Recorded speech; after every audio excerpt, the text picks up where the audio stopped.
Steve Morales, will you please convene the Committee on University and Faculty Personnel? Thank you, Chair Eisen. Will the Committee on University and Faculty Personnel please come to order? We now will hear from three speakers who have signed up to address today's agenda, and each has 3 minutes. And the folks are Molly Talcott, Jennifer Egan, and Cecil Canton. You can take the microphone at either order. You have 3 minutes each.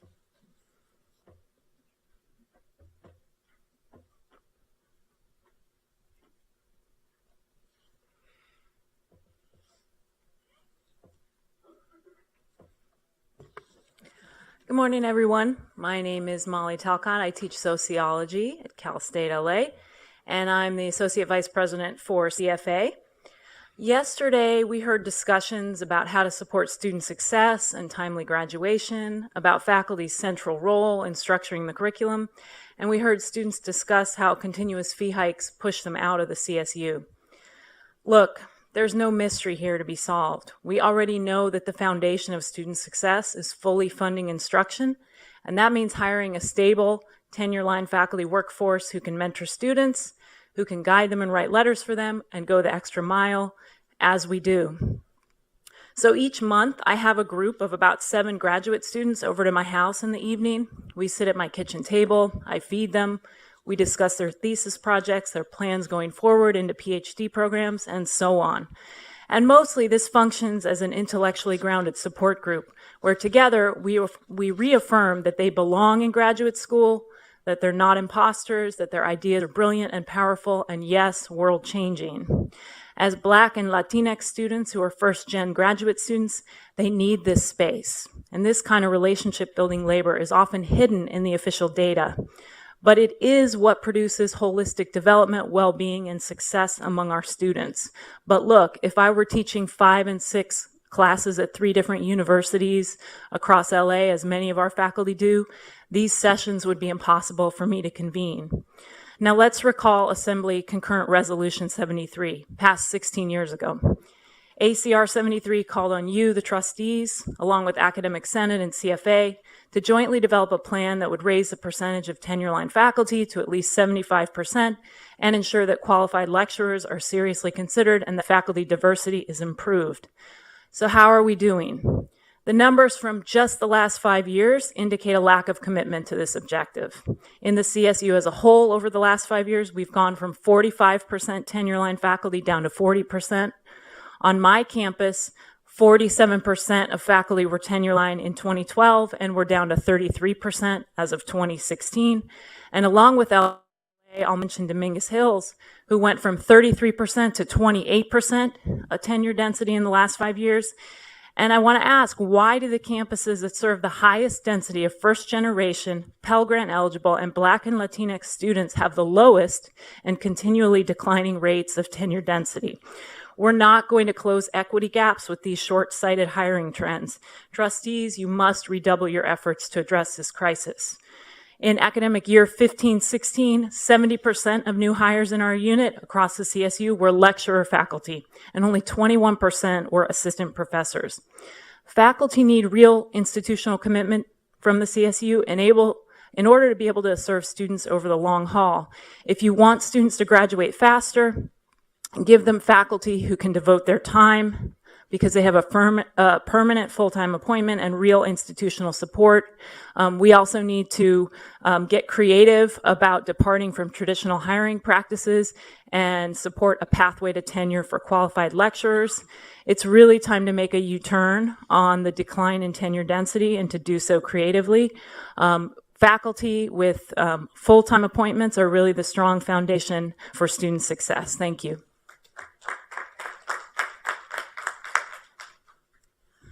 Hi, Martha Kwan from Stanislaus State will be speaking for Jennifer Egan, and Kim Giron will be speaking for Cecil Canton. Good morning. I was made in the CSU. I completed my undergraduate degree in 1997 and my master's in 2001, both at CSU Stanislaus. Then on January 2nd, 2000, 2014, I was hired as a temporary counseling faculty member on the very same campus that made me. Today, I come before you to speak on behalf of the CFA's Counselors Committee.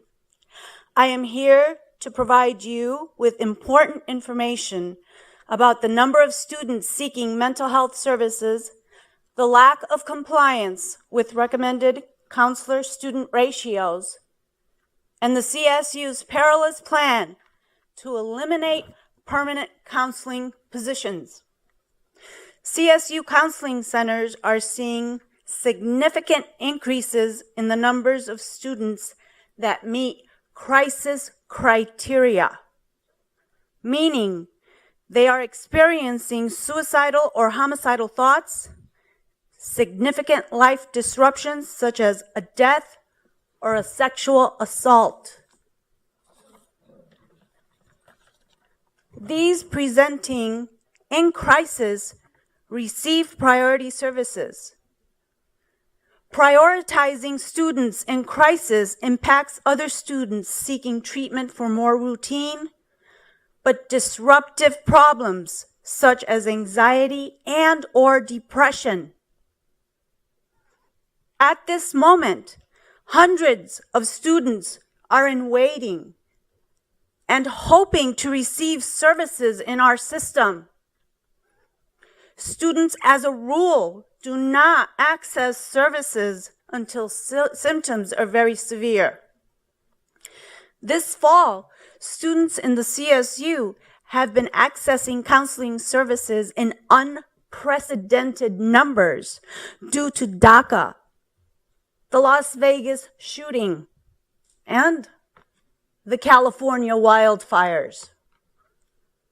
Counselors responding to the gravity of these presenting issues have been doubling the number of students they can safely see in a day. This is a very serious problem on all 23 CSU campuses.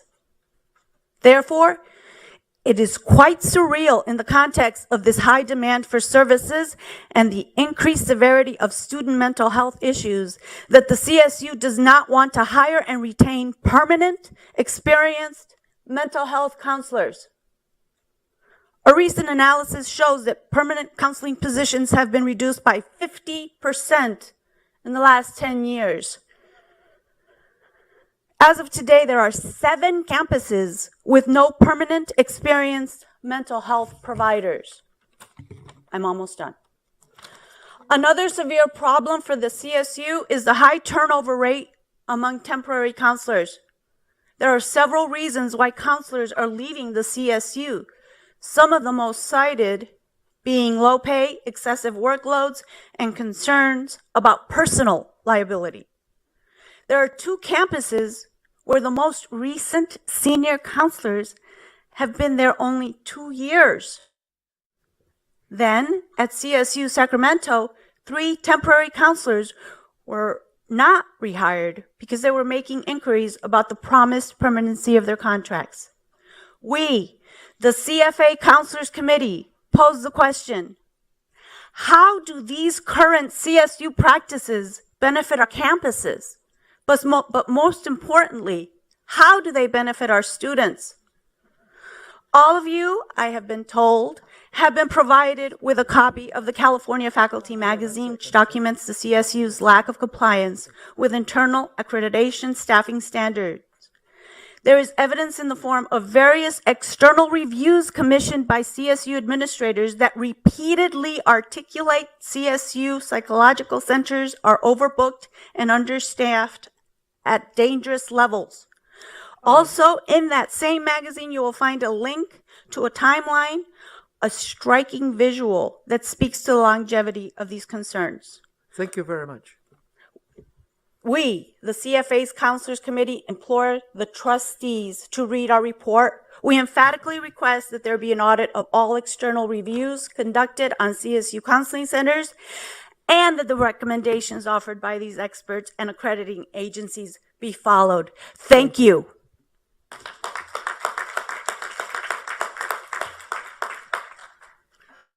Good morning. My name is Kim John. I teach political science at Cal State East Bay.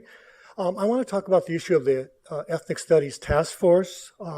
This was a task force that was commissioned by the Chancellor and rendered its report in January of 2016.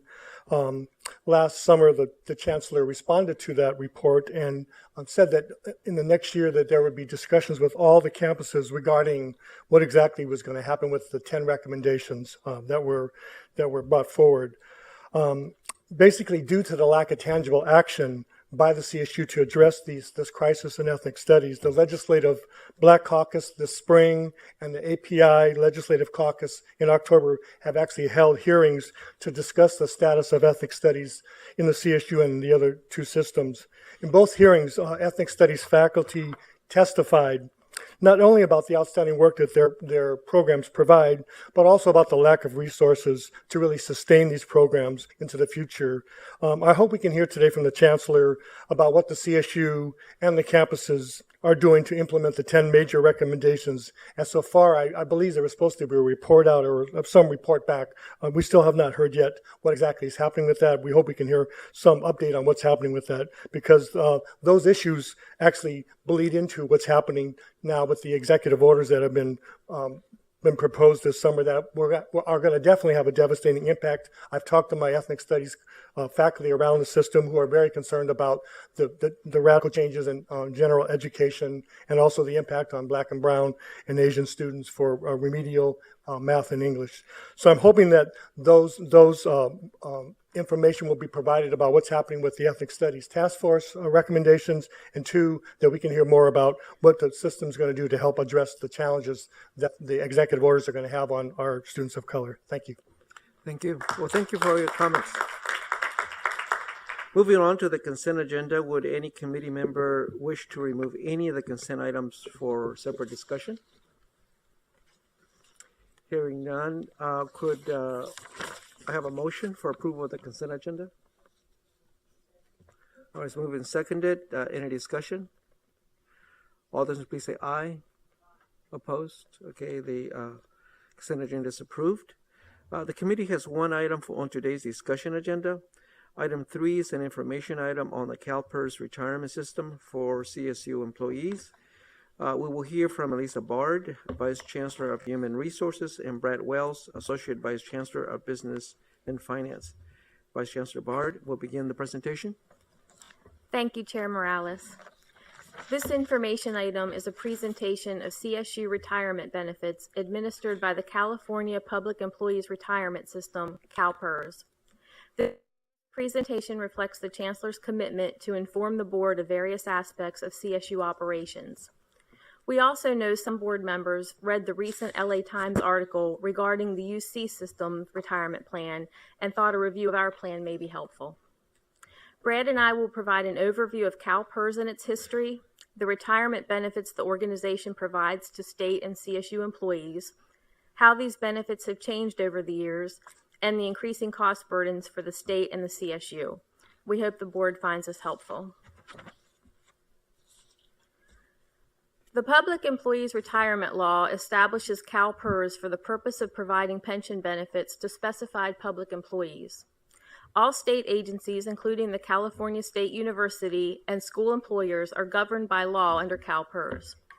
The law sets retirement benefit levels, participant eligibility, employer and employee contributions, vesting, and pensionable compensation limits. The CalPERS board administers the plan and has fiduciary responsibility over the plan. CalPERS administers a defined benefit plan.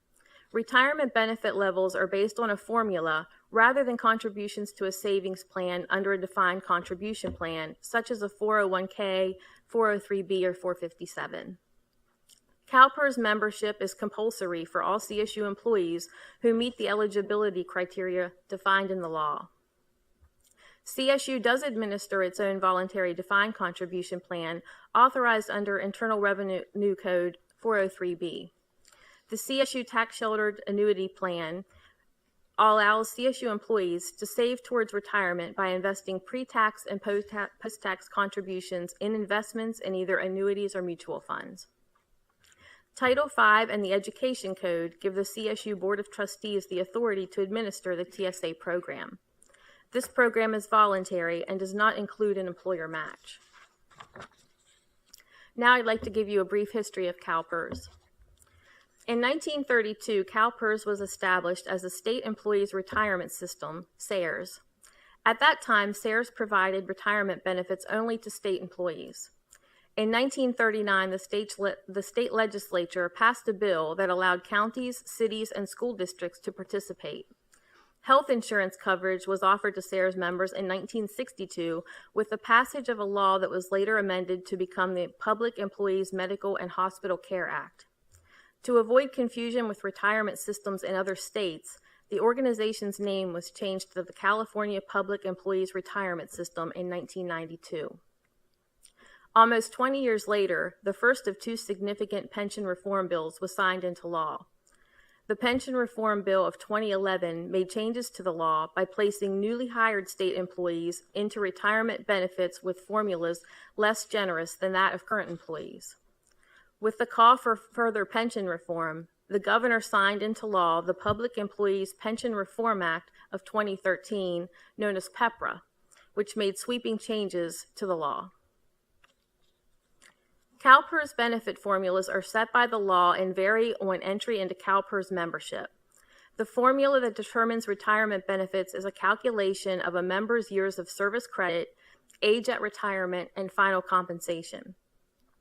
A state employee who worked for 25 years, retired at age 55 with an annual salary of $65,000, will receive $32,500 annually in retirement. $32,500 is the highest amount under this example. The amount would be reduced if the employee chooses to cover a beneficiary if the employee were to die before the beneficiary.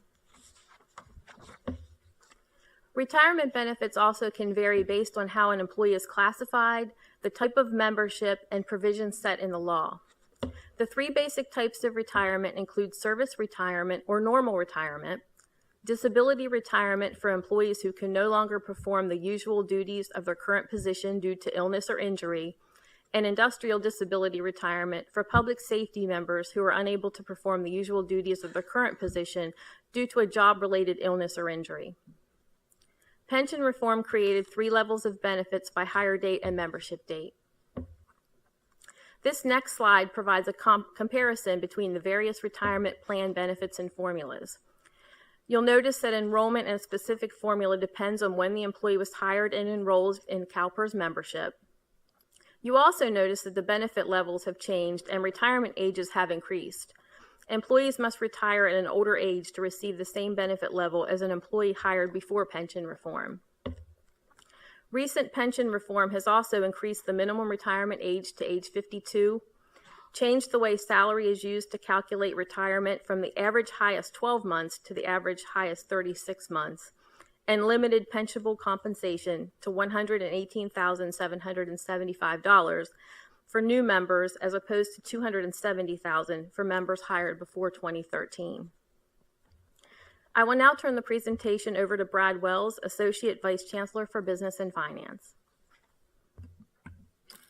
The next few slides here focus on the annual cost of providing the CalPERS defined benefit plan and the effect of the CalPERS unfunded liability on the CSU audited financial statements. This chart displays the annual employer retirement cost attributed to the CSU for retirement costs paid from the operating budget. As a mandatory participant in CalPERS, the CSU receives supplemental funding each year from the state for a majority of the cost increases resulting from changes in the employer contribution required by CalPERS. Annual retirement contributions are projected by CalPERS to increase by 2 to 3% annually over the next several years and are shown in pattern on the chart, growing to $1.3 billion in 2022-23. Although these amounts are almost entirely funded by supplemental state allocations, actual annual costs since 2014-15 also include payments made directly by the CSU that are not reimbursed by the state. The amounts that are not reimbursed by the state are those that exceed the limit established by the 2014-15 Budget Act that froze pensionable payroll used to calculate the CSU reimbursement. In 2018-19, the CSU will pay $11 million from the operating budget without reimbursement by the state and as payroll grows, the amount the CSU will pay from the operating budget will continue to increase. These unreimbursed retirement payments are included as a mandatory cost component of our annual budget request, which you heard about yesterday as part of the 2018-19 operating budget agenda item. In addition to the annual payment to CalPERS to fund retirement benefits, the CSU is now required to record on our balance sheet an estimate of the CalPERS retirement plan unfunded liability attributable to CSU employees. You may recall that several years ago, the Governmental Accounting Standards Board imposed changes to improve transparency regarding pension liabilities. Each year, the state distributes the total CalPERS unfunded pension liability among the various participants, including the CSU. Future accounting changes imposed by the Governmental Accounting Standards Board will require that the CSU financial statements also include an estimate of the unfunded retiree health care liability. The total CalPERS state miscellaneous unfunded pension liability grew by just over $9 billion over the past 2 years, from $20.8 billion to $33.1 billion. The amount attributed to the CSU is about 23% of the total liability, and as shown in gold, grew by $1 billion each year since the CSU first required the liability in fiscal year 2014-15. Increases in the unfunded liability are the result of higher employee-related service costs, longer post-retirement life expectancy, earlier retirement ages, and higher salary increases with longer service. Higher costs are partially offset by increasing employer and employee contributions and higher investment earnings. As I mentioned on the prior slide, the CSU will be required to record additional unfunded liabilities for retiree health care beginning in 2018, which will cause the total unfunded liability to grow. In addition, CalPERS will begin to phase in a reduction in the long-term expected investment rate of return, which will also increase the CSU unfunded liability. Recording the unfunded liability on the CSU financial statements reduces the CSU's net position and highlights the long-term liability associated with the existing CalPERS retirement plan. These numbers will be presented to the board as part of the audited financial statement presentation in January. Indirectly, as CalPERS continues to increase the state contribution to reduce unfunded liability over time, state discretionary resources available to fund other state priorities, including the CSU's annual operating budget, will face increased pressure. With that, I'll turn the presentation back to Melissa for closing comments. In closing, the Public Employees Retirement Law sets defined benefit retirement levels for state employees, including the CSU. Legislation is required to modify CSU employee retirement benefits administered by CalPERS. It's important to note that the Public Employees Pension Reform Act of 2013, as written, limits public agencies from making changes that enhance the current CalPERS retirement benefit. Chair Morales, this concludes our presentation. Thank you. Any questions? Yeah, Mr. Nylund. Good morning, and thank you for the opportunity. I'm very appreciative of the report. I'm interested in the unreimbursed retirement costs that face the CSU system. Do you have a chart or a listing of those and a projection as you did with the unfunded liability? I don't have a slide. The figures, since 2014, the annual figures were 4 million, 6 million, and then 11 million in 18-19. Moving forward, the expectation is that number will continue to grow because our payroll in total will continue to grow. That maxes out at about 8 million in 2020-23. The reason it does is because the employer contribution amounts change as well. So I can provide that in a subsequent. I think that would be useful because that's something that we have control over, because as we consider employee compensation increases, it directly impacts what we will have to pay in unreimbursed retirement. But also interested if you can talk about PEPRA and the impact that it has over a long term with regard to, in theory, supposedly decreasing unfunded liability. Now, I know that we have a large existing pool of employees who will continue to receive pre-PEPRA benefits. But as that starts to turn over, wouldn't you expect to see a lowering of your costs? CalPERS projects over the very long term that will be the case. But we're also complicated at the moment by substantial reductions in the discount rate. So Right. they'll be phasing over the next 3 years a change from 7.5 to 7%. The expectation is that adjustment will continue. So the latest, Melissa may have better, more current information, but my understanding is the latest projections from CalPERS project PEPRA consequences significantly reducing the benefit over the next 25 years. 25 years. What is the current rate of return versus the projected rate of return? The most recent, so for 17, I believe it was roughly double, 16% return. So, And the discount rate at the moment is 7.5. They've voted to reduce it to 7, but that will be phased in. okay, very good. Thank you. Trustee Campbell?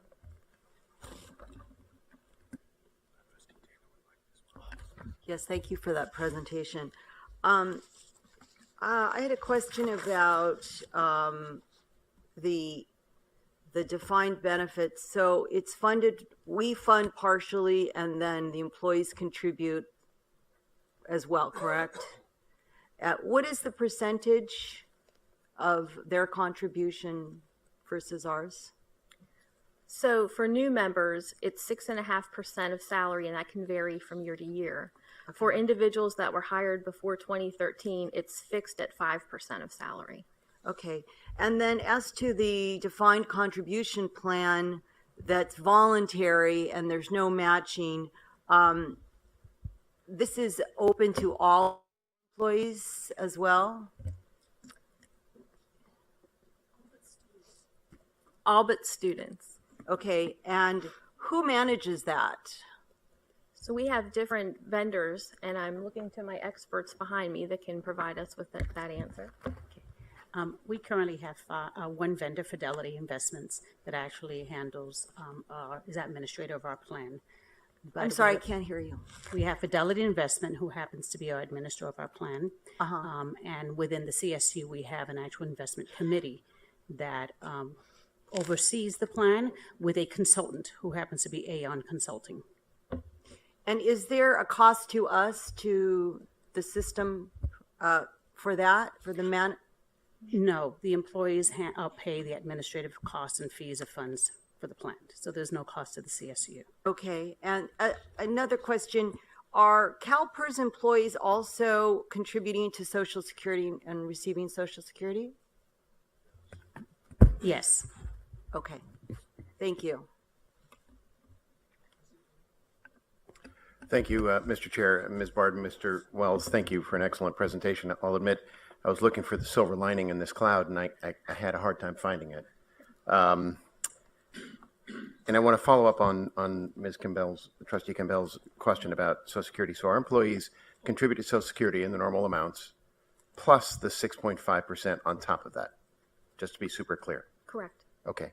But the CalPERS awards are not integrated with Social Security. So somebody who works the 25 years in that example you showed would get a CSU retirement, and then when they turn 65 would be eligible for Social Security as well.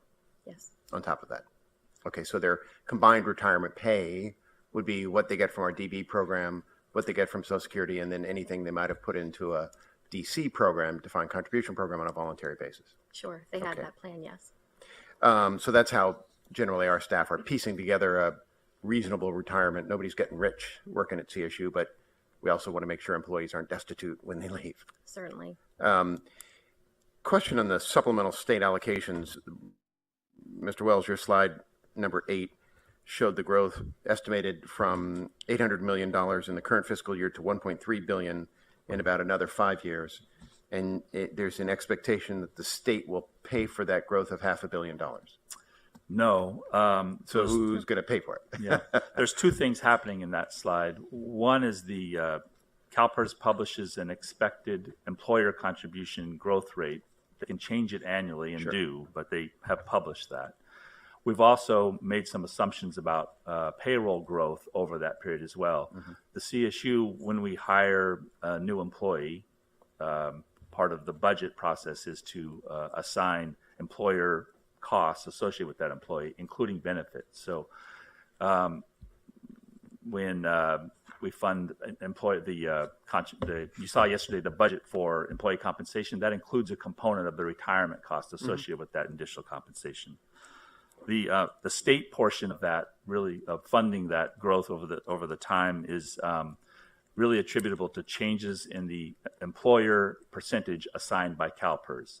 So if CalPERS, it's projected to go from up by 3% in 2019-20, the state will fund 3% of the pensionable payroll for that cost increase. So I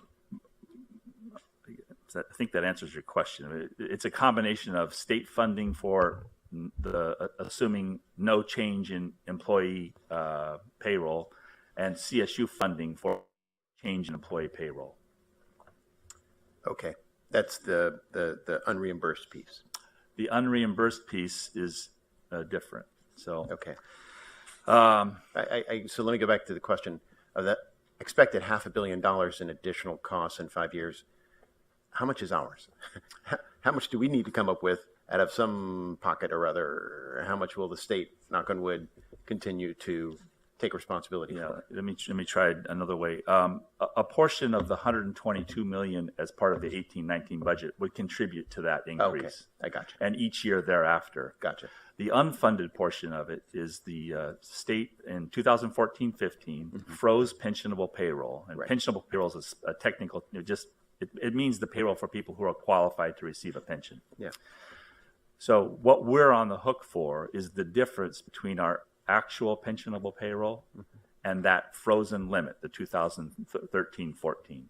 That number is a number that is included in the mandatory cost component of the annual budget request that we present to the trustees. Good. Thank you for that clarity. A couple more quick questions, if you don't mind, Mr. Chair. Please. Ms. Bard, the UC system, the subject of that newspaper story, did they not also allow new employees the option of a DC program separate from the DB program? Yes, and we actually could cue a slide on the difference between the two plans that might be helpful. Should be the last slide in the presentation. There. So that this slide here outlines the difference in planning. Now, it's important to remember that the UC has autonomy to do different things with their retirement than we do. And so they did do a defined contribution plan as well. So they do offer their staff the hybrid plan you mentioned there, as opposed to a one-size-fits-all. Correct. Which is effectively what we offer. Is there going to be an opportunity in the future, since this is relatively new, I believe, to study, frankly, which is best for our staff teams? Maybe some staff want a DB, but many may prefer the hybrid. How do we put ourselves in a position where we can track the utilization of this and perhaps consider going to a hybrid model in the future for CSU? Well, we could look at doing a defined contribution plan for certain employee types. So, for instance, faculty and non-represented. There is certainly a cost with that as well, but long-term, the cost would hopefully be different and lower than what the pension liability would be. It's certainly something we can look at and have looked at in the past and have a tremendous amount of data on it and what would take to do that. But that would be an option the board could consider. Great. Thank you very much. You're welcome. Other questions? Being no other questions, Chair Eisen, this concludes. Oh, Chancellor. So I think the trustees' queries of Brad and Melissa were very important for the clarity. It's complex, and we're grateful to have both of them and their staffs to help answer these questions. So in addition to the dollars and cents of this all, there is the issue of recruiting and retaining employees. And part of the way in which we do so is the total compensation that is in front of an employee. And so as we consider not only the financial impact, but I do know that there are certain classes of employees where it's getting increasingly more difficult to recruit because of these, the PEPRA revisions that happened a few years ago. And so that's an added element that I wanted to put in the conversation, is that we talk about it with our green visors on, we also have to talk with it with our talent management visors on as well. And it just adds another level of complexity and importance to our conversation about what we can afford and can't afford and the impact thereof. Chair Eisen, this concludes the business of the Committee on University and Faculty Personnel. Thank you, Trustee Morales.